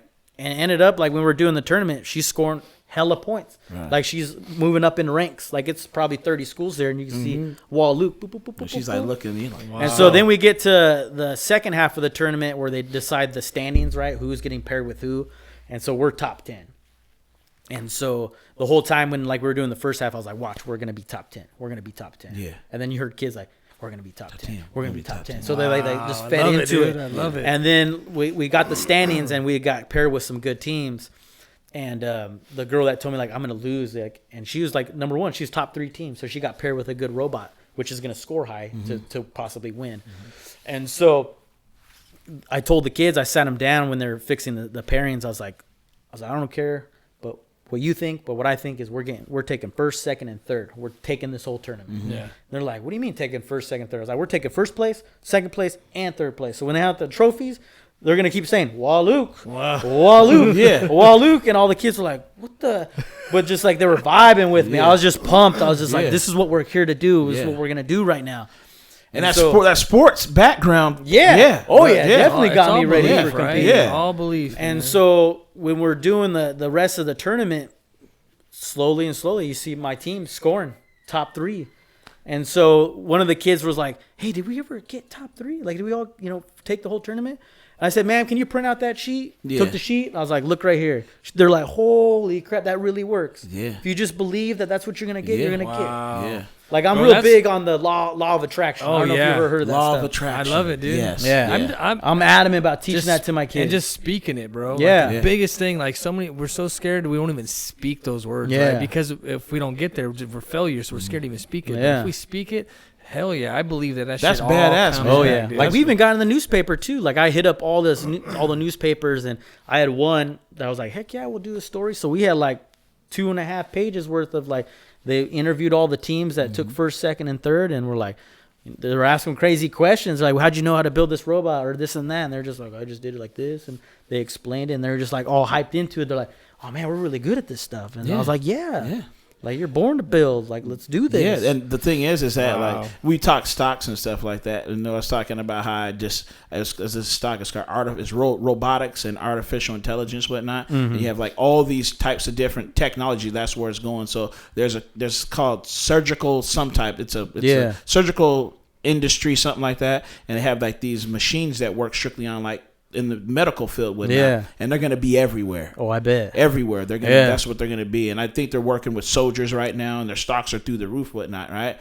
But your kids, they're the next generation of that. And they don't even see how big it is, you know? Oh, I know, And it's a lot of money, too, you know? So that's pretty cool, man.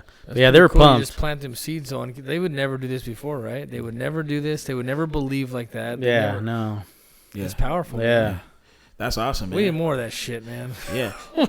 So I mean, like, are you still live here in Moses Lake? Yeah, I just drive. You just drive? Yeah.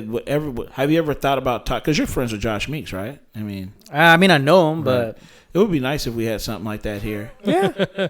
Josh, come on, Josh. Yeah, Josh, learn something from this guy. I'm gonna text him right now. Yeah, but that's cool, man. I mean, yeah.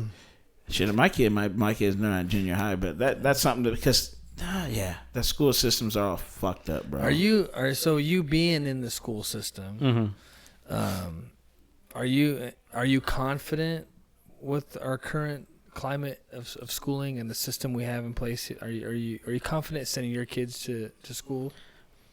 Because of the COVID thing, or just like the programs? Not that are really there? COVID. More programs. Yeah. More. I've told Stephanie, like, when the kids are in middle school, like junior high age, I'm gonna take them with me to Mattawa. Yeah. Because the things that we're doing there are like light years from what anybody's in the area is doing. Like, we're doing something called the Amazing Shake.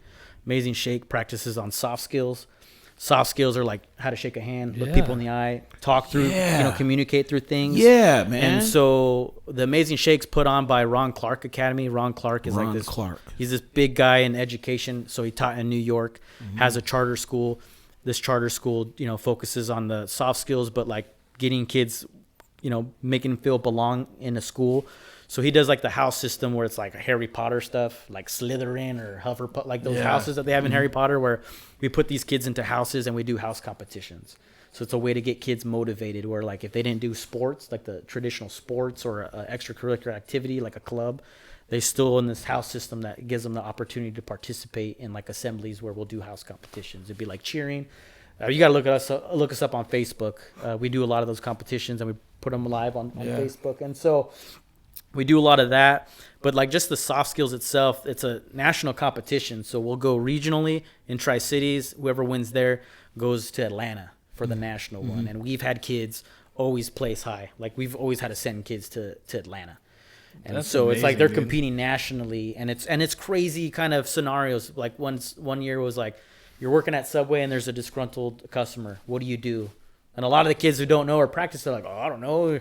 Right. Yeah. I don't know what to do. There's some kids like, oh, your sandwich is wrong. Like, it sounds just like they would, with somebody, a real employee. Like, oh, I'll go get that fixed for you. You know what? I'm going to throw in some soda and some chips. And I'm just like, these kids are working the room, Yeah. And so they're just practicing. What the fuck? Scenarios. This is going over Mattawa. Hey, we're teaching, I think, this life skills, man. Things that can translate to real life. Like, you guys need to come when the whole COVID thing's over, because we're always looking for judges or volunteers that sit on the panels to where the kids actually do the events where they're practicing those. Like, there was one where they had to know the 50 states in the United States.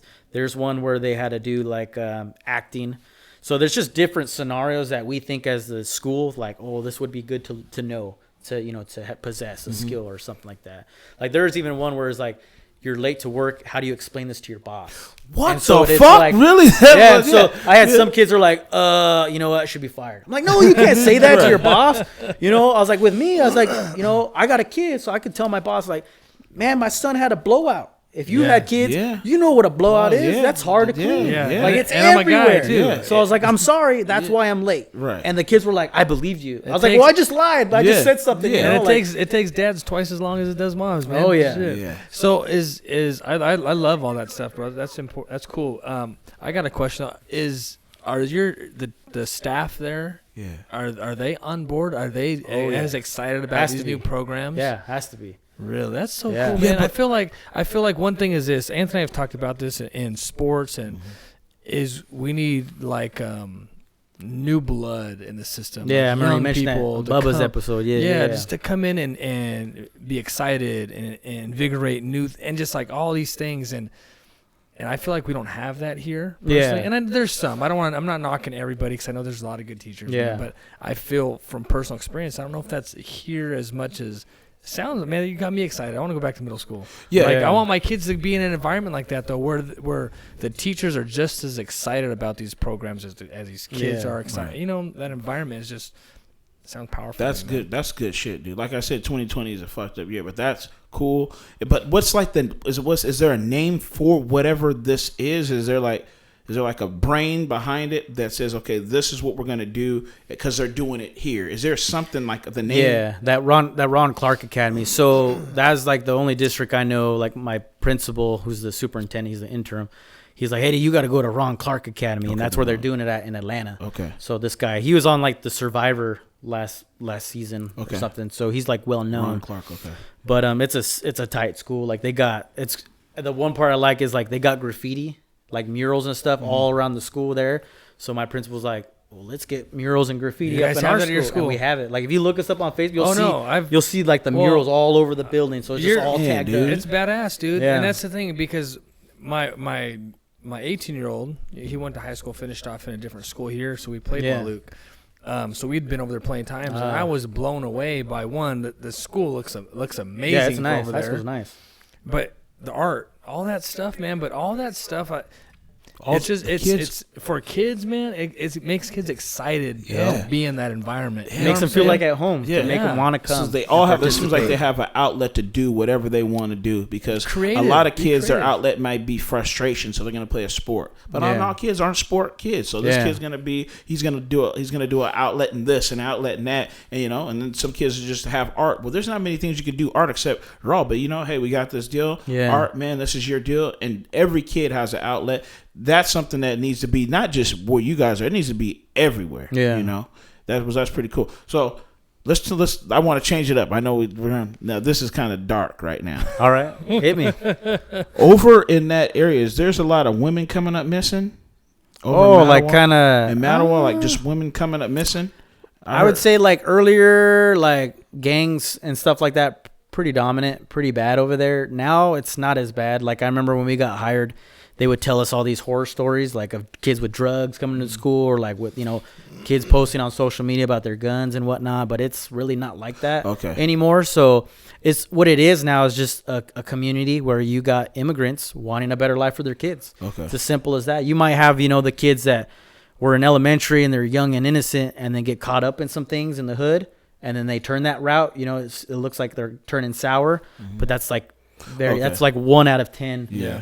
I was just for some reason, I don't know if it was not necessarily the gang stuff, but like there was like women women trafficking stuff like that came up over there, and I was like, really, is it that might. close to us? It was like I think any population that's got lots of Hispanics, you always got to keep in mind like cartel stuff. Yeah. I hate to say it, but like you have to. I mean, just the ties in Mexico and stuff like that. Like I don't even like going to Mexico. Like I've been to Mexico before, and I'm feeling like nowadays, like I don't really want to go because I could get kidnapped. Yeah. Like or some stuff could happen if I'm not staying on the resort or whatnot. Right. And so, I you think always just got to keep in mind with that part. Yeah. If there's some connection with that. Yeah, that's crazy stuff. I think the women, the trafficking right now is big just across the country. You hear stories all the time right now, man. It's sketchy. Yeah, I went to Ixtapa. It's probably about like Hey, that's where my mom's from. really. Yeah, Cihuatanejo. If Yeah, you ever watched, Zihuatanejo, yeah. If yeah. you ever watched, Is that a safe place to go? Let me tell you, mean, no, I don't. if I went with my family, but like Zihuatanejo, that's the it's, same spot in what's that Redemption. movie? Redemption. Yeah, Really? Shawshank Redemption. Is it? Yeah, Red goes and Yeah. finds Yeah. Andy Dufresne. Yeah. And he's in Say What the Yeah, I went down there, man, and me It's and my nice. wife went down there, and so we're down there, man. We're Yeah. having a good time. Well, we have friends, and she speaks Spanish, but now she's Mm-hmm. like, "Well, let's leave the resort." Oh, okay, yeah. So we left the don't resort, do it. man. Man, Don't do man, it was nice, bro. We went off, and Yeah. anyways, bro, we're just hanging out, and just like the guys. This bar is probably about the size of this room. Yeah. And we're just like talking, huh? And I'm like, he's like, so where you guys from? I was like, oh, we're from Washington. He was like, and you know where Zia Montenegro? It's down there, dude. Oh, yeah. It is. It's down there, right? And he was like, so what part of? I used to live in D.C. What part of D.C. you from? Oh, Washington State. And I was like, no, not D.C. He was like, oh, okay. I used to live in Washington too. Oh, okay. And he was like, I was like, yeah, right. We're in Zia Montenegro. Like there's no resorts. It was pretty poor. We're by the fishing. There was some fishing place that we were at down there, man. It was pretty grimy. But the people were nice with that. He was just cool with shit. His name was Moses, right? Okay. And so I'm like, I'm from Washington. He's like, well, what part? I says, I'm from Seattle, but I live on the east side. He's like, oh yeah, I used to live there too. And I was like, this motherfucker. Don't tell me he's Mosley. He's trying to hustle me, man. I was like, I live over like in Moses. Like he was like, oh yeah, man, I used to live there too. And I was like, yeah, really, man. And I was like, so what part? Moses like, he said. And I was like, yeah. He was like, by Papa's. And I was like, okay. I said, he said by Papa's. He said All right, blacks. yeah. I said, yeah, you did live there. He said, yeah, I worked at Incas, man, to open up my spot here. All right. Oh shit, dog. That's cool. That is so small world. Small world, bro. Jeez. Small world. And we were deep. Oh yeah, it's deep, in there, like right where it bends, you know. Yes. Underneath. And we were just Yeah, walking it's down around, there. man, and people were cool and shit. You ain't catching me down there. Yeah, some guys. I don't even speak no Spanish, man. The guy, I almost got fucked up. It was probably like 10 guys, and I'm just like, hey. Yeah. And the girl's like, just keep walking, Anthony. Just keep walking. Just get to the bus. Don't turn around. I'm like, what? And she says, oh, those guys didn't like you. So I was like, I made it on the bus. Zia Montenegro. But I like Zia Montenegro way better than I did going to Cabo. Oh yeah, No, it's Zia super Montenegro- tourist over there. Yeah, fuck that, bro. I'll go back to Zia Montenegro. Where it's like, That's a chill spot for sure. it was legit. And they just started. There was like 2 resorts open. I don't know how big it is now, but it was just like 2 little resorts. Man, I had a fucking ball, bro. They thought I was this fucking baller and shit. I was throwing money and shit. I was just giving money away, NBA bro. player. They're like NBA player. Yeah, I just get not NBA. Football player. Hey, they're scheming on you though, man. Giving that money like No, that. they I weren't was scheming. telling No. you, man. I went down there to give my money away. Yeah. Well, yeah, but they're gonna come take some more from you too. They didn't have to, bro. I was giving it away, bro. That's what I was. Yeah. I went on vacation for that, man. So when I was doing that, my kid almost got raped. You know? Oh, gee. What? Yeah, remember the guy who we played baseball with? And he was trying to get he was trying to get my kid to go to his house. I was like, hey, no, we're going on vacation. Nah, dude, my kid can't come to your house. We're going on vacation. This dude tried to go to the house and go get my kid. Come to find out, this dude shouldn't have been coaching with us. This dude was kind of coach with us. This guy was fucking pedophile Jim. You know the guy's name. Yeah. This is a true story. So we coached Little League back in the day, right? We coached Little League. We coached everything together.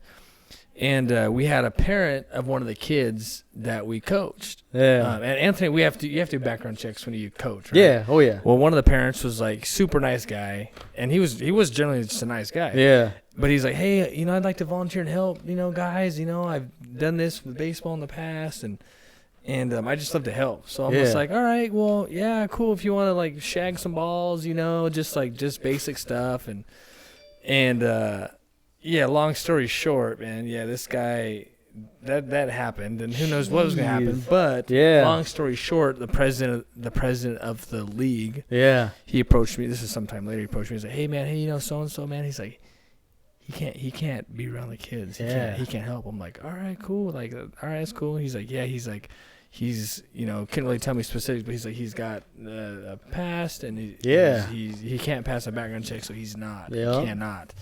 I'm like, damn, that's crazy, dude. Yeah. So sure enough, and he was a super nice guy, but he was trying to get Isaiah to go just do some extra. Man, so who knows what was gonna happen? But the guy yeah. That's crazy. So watch your kids, man. Yeah. Oh yeah, I know. You can't trust nobody, bro. Yeah, when you're a teacher, you got to be extremely squeaky clean.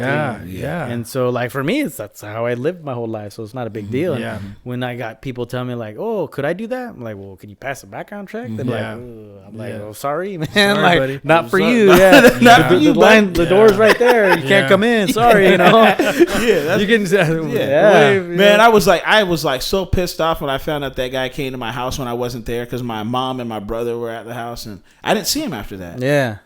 You know, I would have shacked his balls. That didn't sound good, but yeah. That was wild, dude. Yeah, was that's wild crazy. shit. Yeah. But yeah, so man. I mean, So is your so we'll kind of wind down, man, a little bit. But I want to just what's your?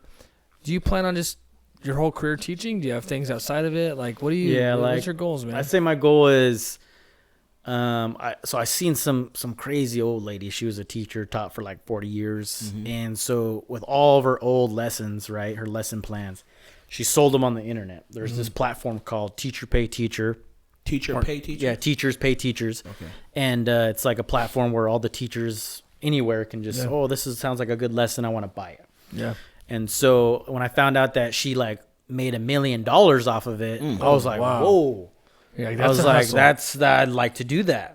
And so a book that I read called The Millionaire Fast Lane, I can't remember the author, but he talks about how building wealth, but also automating your money. And so it talks about how so many people are consumers and we don't have enough creators. So this is where I'm like, oh, if I create lessons, sell them on Teacher Pay Teacher, they're there for life till even when I die. Like it's still going to be paying me something. Just That's like cool, a book, man. you know, you just can. It's always there to Yeah. buy or whatever, you know. And so now I have about 10 lessons on there, like the ones that like I mentioned about in this talk, and there's a bunch of other ones and stuff, and they've been hitting. Like people been buying them, and so like last year I made about like $850. What? Yeah, so I just made these 10 lesson plans, and That's people have been badass, just man. buying them and stuff like that. And so I'm like, all right, I need to I need to make a lot more to build up that automated money. And so that's kind of my goal is to get the lessons that a lot of teachers wouldn't normally teach, and then sell it. That's badass, Yeah. man. And so the other thing would be like, I want to be an entrepreneur, making clothes or anything that has to do with creating. Another book I read was Pete Carroll's Win Forever, which he talks about, what's your philosophy on life? If you could put it in 25 words or, talks about the triangle, of what your life really means. And when I read that book, I was like, well, my triangle for sure has got to be relationships, especially, with my family and the students. Got to have that. Right. Creating. And then the other one is always learning. Like I'm a sponge. I'm always hungry to learn. Yeah. Like a lot of people my age don't realize that. They're like, oh, they want to settle. But I'm like, dude, why would you settle? Learn. You can always learn. I'll be learning till I'm an old man. Yeah. Like just soak up that knowledge. Like you never know, you might need to use it one day. Do you read a lot of books or do you do audio? Or do you I do. So a lot of people, knock on me having to drive to school all the time because it's 50 minutes there, 50 minutes back. And so I just have Siri read me the books. Okay. And so, since you guys were talking about the book, I downloaded that one where it's the Living with a Navy SEAL. Yeah. I got to check that out. But I was going to tell you that. That guy's bad. If you're on social media, on Instagram, Yeah. follow Jesse Itzler. He's amazing, dude. Yeah? Like, he's a badass dude. Like Yeah. he owns the Atlanta Hawks. He's nice. got buku money. Yeah. But he's inspirational, bro. Yeah. He's good. He's got some good stuff, man. And so, but I use this website called B-OK, like B-O and then K.org, and you get almost any book for free. Really? So I download all these books. I got like probably 100 books on my phone. Ooh, I'm gonna use that. Yeah, use it. And so I tell everybody I know, like, hey, you want some books? But because a lot of people, like me growing up, we couldn't afford books. And like I remember coming home, I don't know if your kids have done this, those little Scholastic, what book do you want to buy? Yeah. I remember bringing that to my mom, like, Mom, I want this one. Mom was like, we ain't buying that. We don't got money to buy that. Or like, you ain't going to read that. And I remember just, it broke my heart because I'm like, damn, like growing up, we had no books in my house. Like people would ask me like, hey, what books did you have in your house? I'm like, I didn't have one, no Dr. Seuss, no Shel Silverstein, nothing, dude. Like I had records, we had CDs, like, the Ghetto Poets. That's what my books were, but so when I found out that about the books and then that website, I was like, I got to read everything, make up for that lost time. And so now I tell kids like, you want this book? It's here. Like use this website. if you like it, then buy it. You know, I'm the type of person where I couldn't afford that, so they don't got libraries in the ghettos, so it's it's really hard to go get access to those books and stuff like that. Yeah. So, dude, the book that's connected to that Isser book is You Can't Hurt Me by the actual Navy SEAL David Goggins. Yeah, it's a fucking great. I read book. that too. It's good. Did very you like good. it? I It was liked it good, a lot. dude. Yeah, he's a different guy. It's good. He's Yeah. bad. He's a badass. So, Man. Anytime I feel like just bitching out on something, Oh, I always think I think of David Goggins. Yeah. You know what, dude? Goggins would do it. Man. Yeah, You exactly. know what I'm saying, dude? Exactly. I think I always look for different things to inspire me, man. Like I'm generally like self-motivated, and I'm just like, I want to like you're talking about, dude. Like I want to create things and do things and but I'm always looking for things to inspire me, right? Yeah. Because we all get these little lulls where, so I need something. Even talking to you today, like these things like fire me up, bro. Oh, yeah. Just where it's just like, hell yeah, dude. Like I'm ready to just get after my next goal, whatever it is, man. This is powerful, bro. And I think more people got to do that shit, man. You're right. We got so many people our ages or younger that just their growth, they stop. They don't want nothing to do with growth, and they just are okay with being complacent where they're at. It's like, man, what is wrong? What is wrong? Yeah, man, with you guys? got man, being 30, you got like a wise old man deal going, you know. Yeah, and I got that a lot from my brother. You know, growing up, I'd always had to tag along, you know, and that's where I seen like a lot of the stuff, like fools doing 8 balls in front of me, like that's gross. An 8 ball, like you know, and people, you know, snorting drugs or going to house parties, fools drinking, and I was just, you know, it sucks that I had it. My brother says all the time, you know, I'm sorry you had to see that stuff, you know, but I think But at the same time, that's molded you to who you are. You saw that, like, I don't want that. You knew at a young age, like, I want the exact opposite of that. Yeah, and so, you know, I find that valuable, and so, but shout out to my brother though, bro. I was talking to your So- brother. This past summer, I was talking to your brother. We were at a get together, and we were just bullshitting. We were talking for like 30 minutes, and I'm like, we just had such a good conversation. Oh, yeah. Just kind of like this, man, Yeah. but about just going after some shit. Yeah. And I was like, bro, I said, you and I, we gotta hook up again, dude. Yeah, man, Because make it happen, I want to bro. be around people that are just like, they're just positive, man. Positive, just thinking of what they can do next, thinking about doing good things and great things, man. So, but it was cool because him and I haven't had conversations like that really ever. We've been friends and acquaintances for a lot of years, but just vibing with him, I'm like, yo, you and I, we got to get together, bro. You know what I'm saying? And, and the thing I loved too when growing up with him was because he's into music. So I don't know if you know, he raps. His rapper name's Showdown. They got an album out with his brother-in-law Hector Zavala. Yeah, he's gonna come. We're gonna get him on It's here called soon. The 9 Tapes. Everyone check it out. It's dope. Give it some listens. And like, there's some fire on there. And what people don't know is like, my brother's got bars, but he's got all this music that like a lot of people haven't heard. Wow. And it's like, I remember like being in the bed or in the room with him in his notebook.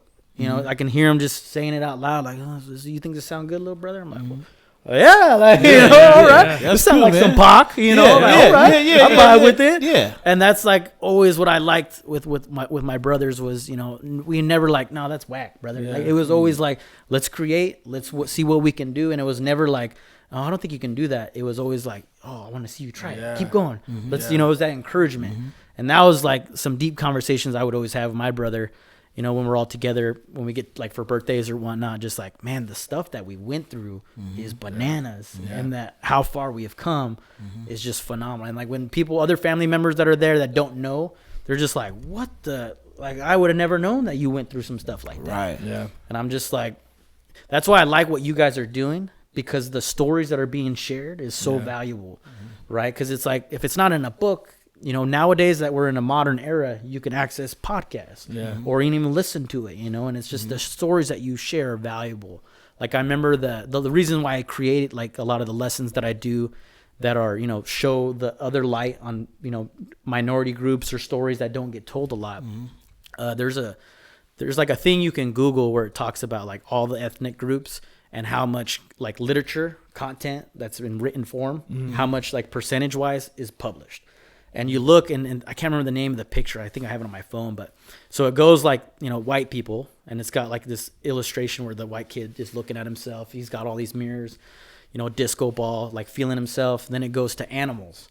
And it really breaks down how like animals, there's more story about animals, right, than there is about the other minority groups. And then it goes down to like, I think Hispanic people, where it's like 8%. And then it goes down further to like African American. And it goes all the way down to like Asian. And then it gets to the very latter where it's Native Americans, where it's like they got like maybe 0.5%. And it's like, you have to send that picture to me. yeah. That's And I was like, man, when I saw that, I was like, it's so important that we share these stories somehow in written and music and whatever we make. Yeah. But it needs to be created and documented to be passed down to so other people can access it. Yeah. Because like there's a comment where I left on one of the videos where it's like, you know, that gentleman that shared his story, there could be somebody out in the world watching that and be like, I'm going through the same thing and I'm glad that I'm not the only one. Yeah. Right. And so that's what I'm like, man, what you guys are doing is so valuable. Well, I think one thing that we realize, man, is like, one, Anthony and I just fucking have great conversations sometimes. Yeah. Sometimes they're fucking off the wall, you know, but they're funny, they're entertaining, they're real, they're raw, you know. Yeah. So we're like, we got to just create something, man. We're just talking shit for fun, right? Yeah. But then we realize too, man, is like we got a lot of people in our circle, in our community, and people that we know that have great stories. Like you're saying, great stories, dude. Like stories of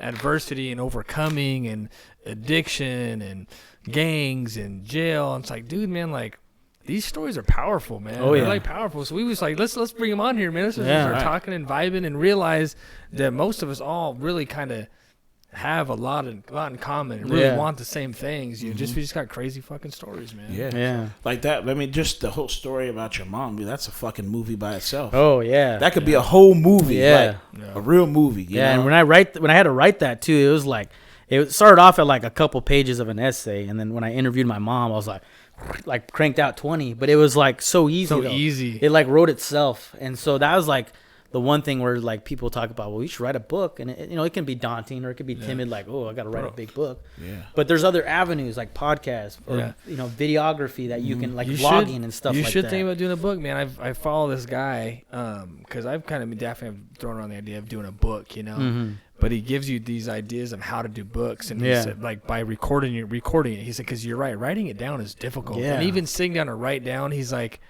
you think too much and you can't write as much as you think. So he said, you just got to record. That's smart. Record your shit, man. Yeah. But he gives you a whole layout how you can do it, Yeah. and then basically monetize it and sell it and royalties for the rest of your life, right? But I'm like, damn, it's so easy if you think about it. Like, you got these great stories. Just get a recorder and just record them. Just record you just talking. And then you just figure out how to somebody can help you put them all together in story form. Done deal. That's Sell true. it. It's another way to make money, but right. But it's man, it's pretty cool, man. Yeah, but I just like because you guys are leaving a legacy. Like this content forever on YouTube. Like there's really no way of taking it down. Yeah. So like, you know, R.I.P. our cousin Gabe. You know, he passed away, but he made so much content on YouTube. It's like it's so reassuring that it's like, man, I missed this guy. Oh, just put on a thing that he made on YouTube, and he's right there in my living room, and it's like, man, like I remember that, or oh, I didn't know about that about him, or he talk about a story, and it's like living proof is what I like. Yeah. It's documented. Like there's a lot of cultures that's you know, that's their way of, you know, telling story by stories, like verbally, like through tongue. Like I remember going to one training, they talked about how in Hawaii, that's the way that they passed down history was oral. And that when they killed like the elders, it's like burning down the library, because like all those stories, like they would select the best kids that had the best memory to pass down like the lineage of what's happened on the island. And so when I seen that train, I was like, whoa, this guy didn't think about it like that. Yeah. Like, you know, people are so fortunate to have libraries and stuff. You just got to find it. But with that culture, to be passed down tongue, you know, oral history, that's crazy. Yeah. Yeah, and you don't even think about that, like with some of the elders, you know, like getting with them and just like, hey, tell. Oh yeah, I do that all the time. Like as much as I can, where there's an oldster, you know, and I just want to be like, where were you like during World War II, or like were you around World War II, or like what was popping, or my favorite is like music, because they always that's like one of the thing about like the memory or the brain is. Any music that you remember, just you can remember where you're at. Yeah, take you back to. So I'll bump like, you know, some AC/DC, or I'll play some crazy music, and they'll be like, "How the hell you know this?" And I'm like, "Oh, my brother cultured me. Like we listen to everything." Yeah. And so they would just tell me these stories of like, "Oh yeah, when I heard this song and I was doing this," and I was just like, "Okay, that's cool," you know. Like I would never know. That's so true, man. Yeah, that's so true. I've heard stories from old guys like, "Yeah, I was doing cocaine off a girl's butt." James. Yeah. Like, I was like, "What the hell?" Like, you know, like, but that's so true, these man. people are wild. They're wild as hell. And you're like, damn, you're more wild than me, man. Right? Shit. Yeah. That's fun. Can I do one more plug? Do it, All bro. right. Hell yeah. So I also make shirts. I design shirts. Let's see if I can move this guy out of the way. Move out of the way. Stand up, man. So same like with my CRT, what I'm trying to do, it's called culturally relevant teaching. Yeah, there we go. And it's like kind of like those lessons that I talked about getting people's perspective. So like this shirt I made was on the Japanese internment camps. Oh. And so like this is what a kid had to grow up during World War II, right? Where you had the government say, okay, you got to pack all your shit up in a bag and a luggage, and that's it. And they put you on a train and transport you like cattle. And so on the back is the actual primary source. Those are the documents that they posted in all the towns, like on the west side, because that's where a lot of Asian families live. Right. Seattle, Yeah. to say you got this much time and you got to bounce. Wow. And so kind of like the History lesson, bro. Yeah. It's that conversation starter. So are you? Is this a?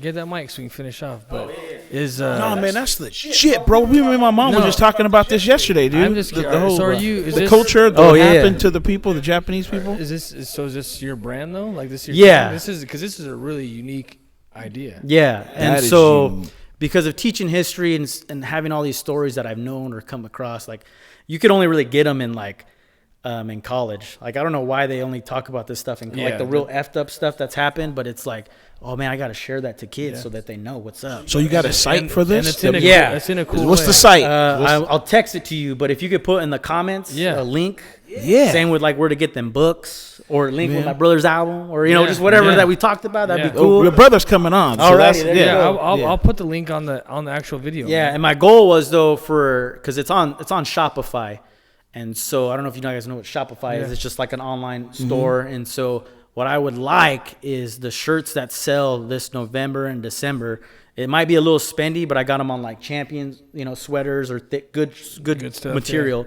Is I want that money to go to families, to get them like a turkey. So I'm hoping like if I do get some sales, they go to like I can put a bundle together, a care package to give a turkey to somebody in Mattawa, and hopefully somebody here in Moses Lake. And so that's what I'm hoping that with all the sales in November, December, hooking either gifts or turkey to somebody. And I got that idea from Tony Robbins. I don't know if you know who that is. Tony Robbins, Where that's how he kind of been successful, or how he started his success story was, his family, they got donated a turkey and the dad's like, nah, like we're not peasants. I'm not taking that. Wow. But he flipped it where he's like, I want to help give that turkey to somebody. And it went from feeding one family to the guy feeds like millions of families turkeys every year. And I'm like, man, that's the right step, the footstep that I want. That's a brilliant fucking idea, bro. That's legit right there. History lessons people can that's legit. It's powerful, bro. Yeah. I really think so, man, because you're giving lessons to people that they would never like. One, it looks cool, right? It's cool, right? It's like that's a cool looking shirt, but there's meaning behind what you're doing.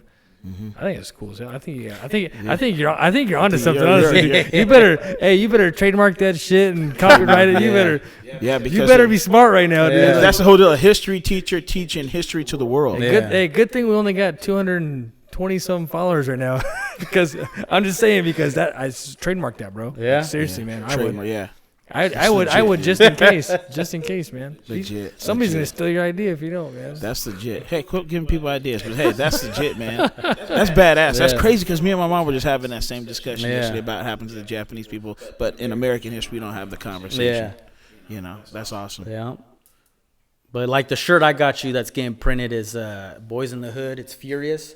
Where he stops at that billboard where it's gentrification. A lot of people don't know what gentrification is.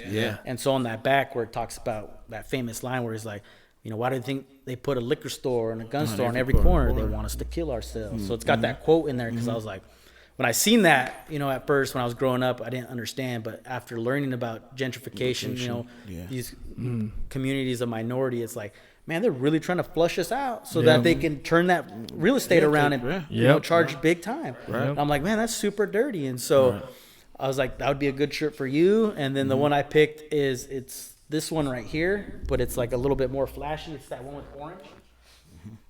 And so this is from it's a mural in Chicano Park. It's in like California and LA.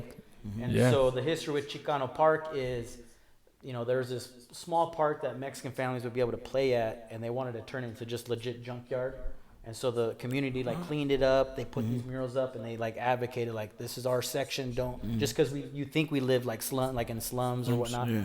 Right. Don't mean we treat it this way. And so they like beautified the park, and it's legit. Like they got lowrider shows there, but there's these awesome murals by these artists, and this is kind of what it's from. It's based off of one of the pillars. It's underneath the interstate, but it's crazy what they've done at the park. So Yeah, that's badass. cool. See, that's history that people need to know about, man. You're the man for it, man. Hey, bro, I think you really pushed that, bro. Like that's really Yeah. cool shit, man. I Push appreciate it. you. I Push it appreciate hard. that, man. I appreciate you coming on, bro. I appreciate you schooling us up too on seriously, bro. On one, this stuff is super unique and cool, man. History, but what you're doing in the community, man. You're doing with the kids, man. I think that I'm big. Anthony are big on opportunities, man. On just giving kids opportunities that normally wouldn't have, and I think you're doing that. So that's cool as hell. Good shit, man. I appreciate yeah, it. let me know if you want to collab on a shirt. You got ideas? I'll Yeah. make it work. I like the graphic art part of it, you know. Anybody in the comments too, leave a Yeah. comment if you got ideas. Like I'm not trying to be like I'm the only one that knows how to do this. Well, my thing is like what I've learned growing up is connect with people and see what you can build. Yeah. And create. Network, That's what, right? yeah, that's what I've learned from my brother, and it's always been success for him when he's done that. Some people be like, "Oh, you should charge for that, Romero," or you should, you know. But we've done all the things that we've done to meet new people and created things has always been beneficial. Yeah. So that's how I see it. Yeah. To me, it's like I could put a price tag on it, but the knowledge that I gained, Right. that's worth it. Well, and things come back, man. Things come back, and lots of times they come back tenfold, man. Yeah. So I believe in that, man. That's like good karma shit right there. Oh yeah. Yeah. So cool. We good, Ant? You got Good, anything else, man. Ant? This is a fucking great show. This- And I mean, the whole deal is I know that I tend to cuss you guys, but man, I mean, I just can't help it. But I learned a lot from today, man, and I appreciate it. Yeah. Yeah, man. And hey, this is to record. This is our longest episode to date, dude. Yeah. Hell yeah, man. That a good I can keep going if you Hey, wanna good. keep going, Hey, good. This is good conversation, dude. Hey, we'll bring your brother on, man, and then it'd be cool to bring you both on, Oh, bro. that'd be dope. Yeah. Talk about then we get into the really childhood memories, man. Yeah. I'm down with Talk that. about that the real. Yeah.